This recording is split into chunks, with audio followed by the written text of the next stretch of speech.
All right, so the hymn that we will talk about a little in depth tonight is Love Lifted Me. And we have seen that different hymns have different kinds of origin stories for how they came about. Some hymns had just one writer who wrote the words and the music. Some had two. Some had a writer of the music and a writer of the words that never even knew each other or weren't even alive at the same time. So, if you look at the bottom for Love Lifted Me, 546, can you make any guesses about the words and music and how they might have been written? Any clues down there that you can pick up on in that fine print? What do you think? Any theories on how the words and music got written?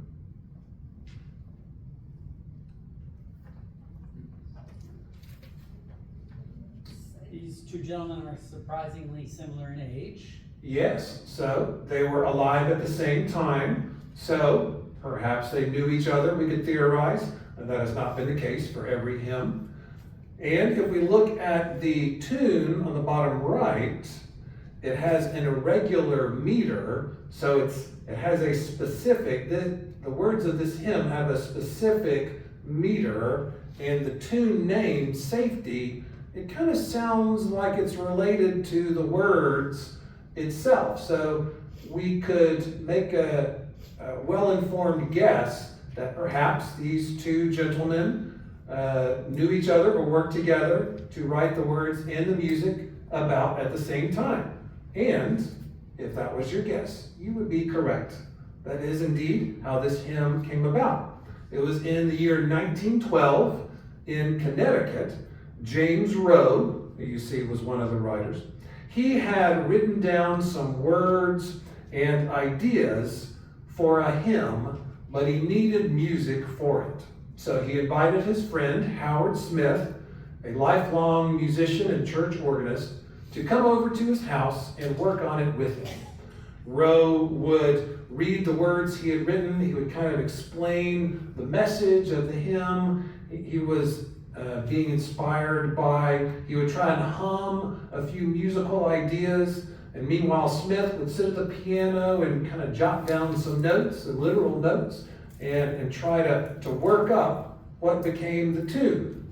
So that's how this hymn came to be. So what do we know about James Rowe and Howard E. Smith? James Rowe, he was actually born in England, and he immigrated to the U.S. when he was 25 years old. He settled in Albany, New York, when he got there. He spent a number of years working for the railroad and working for the Humane Society, which is very interesting. And it wasn't until he was in his mid-30s that he decided to devote the rest of his professional career to writing. Most of the writing that he did was song lyrics, and he edited some music magazines. He worked for different publishing companies in Texas and Chattanooga and elsewhere. Eventually, he ended up in Vermont, where he wrote, this was kind of the last stage of his life. He kind of ended up semi-retired in Vermont with his daughter, I think, where he spent the last few years of his career writing the content for greeting cards, which I think would be a delightful job. In terms of hymns, he had over 9,000 published. Although most of them, you can look on the internet and it'll tell you how many hymnals they appear in. Most of them were just a small handful of hymnals. Maybe this hymn was just in one or two kind of minor hymnals. James Rowe claimed to have written over 19,000 songs in total. So maybe that includes religious and secular songs that were published and maybe songs that never got published. We don't know too much about Howard Smith, except that he was an active musician throughout his life. He served many years as a church organist in Connecticut. He was of small stature and had terrible arthritis that would gnarl his fingers, but it never stopped him from playing music and playing hymns. He composed a large number of hymn tunes, but this one here is the only one that is still sung today. So after this hymn was published, remember they collaborated in 1912 and they published it. It made it into a few hymnals at first. It was picked up by the evangelist Billy Sunday.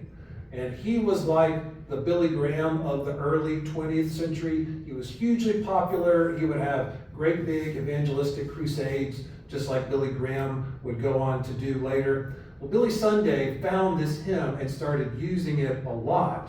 And so that is how this hymn became really popular and well known, and everybody started hearing it. So what I like about that story is that someone was inspired to write something lovely. He asked his friend to help him with it. And then, as iron sharpens iron, to quote the Old Testament, they crafted together a hymn that has stood the test of time and is beloved even today, 114 years later. Far longer than anything that they each wrote individually. They each wrote thousands of hymns and lyrics and tunes, but it was this one that they worked on together that lasted. So a good reminder of how we can accomplish more when we work together with others. We cooperate and we collaborate than if we just try to do everything on our own. Any thoughts or questions about this hymn before we read all the words in more detail? I wish there was more information to find, but I did look around in multiple sources, and that is everything I could find about James Rowe and Howard Smith and the story of how it came to be. So I'm glad that it came to be. Was there ever 4 verses, or was 3 all the way? No, this is a very good question, because as we've learned, Yeah. some hymns get written with multiple verses and then they'll drop off or merge. And it's always funny when I go worship with brothers and sisters of another denomination and I open their hymnal and go, 8 stanzas? Who would want to sing 8 stanzas of any hymn? That's ridiculous. Why would you ever do that? But yes, this hymn always had these 3 stanzas. Yeah. Well, let's look at them. Let me read them one by one. And I want you to be listening for the meaning. What does this stanza mean? What might it have meant to them? And what might it mean to you? So here's the first stanza. I was sinking deep in sin, far from the peaceful shore, very deeply stained within, sinking to rise no more. But the master of the sea heard my despairing cry, from the waters lifted me, now safe am I. Love lifted me, when nothing else could help. Love lifted me. So what does that stanza mean to you, or to them, or to others? What did you hear?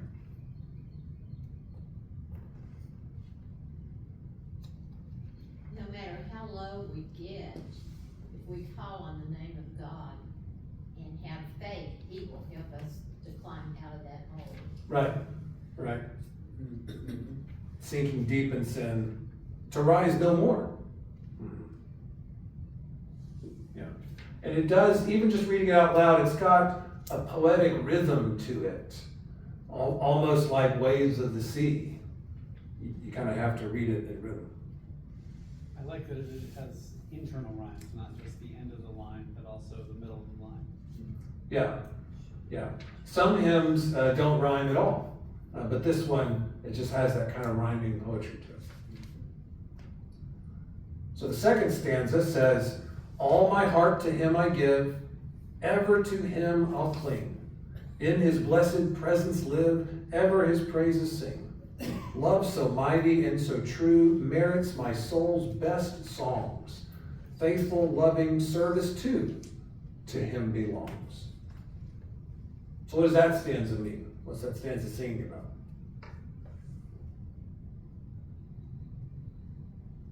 And what's the difference between this stanza and the first stanza? I think they're accepting Jesus. Mm-hmm. And they're turning their life, they're in the beginning stages of, this new life. Mm-hmm. Yeah. That's what they're doing in stanza 2. Yeah. Yeah. So that's the actor who's acting in stanza 2. Who was doing the actions in stanza 1? The person. In stanza 1, who was doing the actions? The lifting, right? Yeah, I guess, yeah. Yeah. So it starts in stanza 1, the person, the singer, us, the writers, they're just sinking. They're kind of passively not doing anything. They're just mired. And it's God through Christ is doing the heavy lifting, the heavy spiritual lifting. So God through Christ is the actor in stanza 1. And then stanza 2, like Kathy said, it's our response. It's the singer, it's the hymn writer's response. And it's a big response. It's an everything. It's all my heart, clinging, ever singing praises. It inspires their best songs and also loving service. So just the wholehearted response of someone who has felt the love and the grace rescuing them. And so you can see that the journey, the movement from one stanza to the next. You know, this song is similar to the song Amazing Grace. Mm-hmm. I sing it so much that I have all my life heard this particular line missung. But there where it says, faithful, loving service to him belongs. Uh-huh. I have always heard people say, D-U-E, do to him belong. Oh, really? Mm-hmm. Interesting. I admit that I can't remember kind of hearing even the specific words. But so some people might say faithful, loving service due to him belongs. And that can fit, yeah. But yeah, when I was reading it, so the writers are kind of listing all the ways they're responding. So their best songs, and also faithful, loving service. That too, to him belongs. Yeah, it's an also. And also faithful, loving service. Mm-hmm. Yeah. All right, stanza 3 says, souls in danger, look above. Jesus completely saves. He will lift you by his love out of the angry waves. He's the master of the sea. Billows, his will obey. He, your Savior, wants to be saved today. Or I guess I should read it. He, your Savior, wants to be. So be saved today. I think is how it should be read.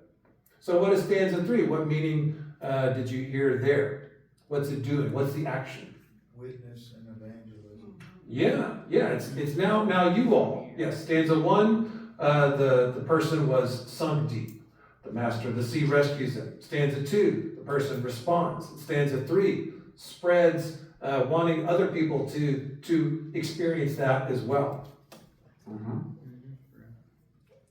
Well, to conclude, let me read a Bible passage that is most closely associated with this hymn and most often connected with this hymn. We don't have a record of if James Rowe and Howard Smith had these verses in mind, but it feels like they probably would have. So I will read from Matthew chapter 14, verses 22 to 33.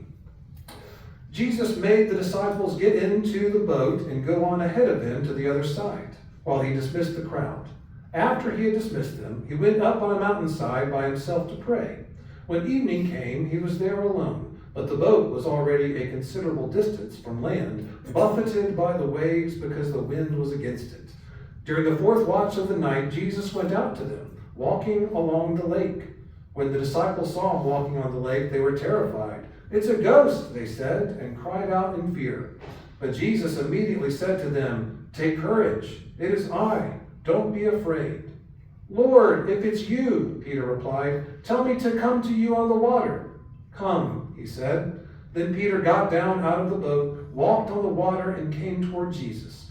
But when he saw the wind, he was afraid, and beginning to sink, cried out, "Lord, save me." Immediately Jesus reached out his hand and caught him. "Oh, you of little faith," he said, "why did you doubt?" And when they climbed into the boat, the wind died down. Then those who were in the boat worshipped him, saying, "Truly you are the Son of God." So definitely you can hear the similar actions physically the hymn was describing. The hymn was describing spiritual actions, and in this story, Peter physically sinks down into the water, and then the master of the sea hears his despairing cry and lifts him up. We could also read, if we have time, where Jesus calms the storm, and the disciples say, "Who is this? Even the rain and winds obey him." So definitely, when you go back and sing this hymn, you can think of waters, think of sinking, think of winds billowing, but that Jesus is the master of those troubled seas in life, and even our decisions or our weakness that cause us to sink. There is nowhere too deep that Jesus' arm of love cannot reach us. So I hope you will think about that the next time you sing this song, and whenever life kind of buffets you with billowing winds, and maybe you make some mistakes, always remember that the master of the sea can pull you up. So go in peace to love and serve the Lord. And say.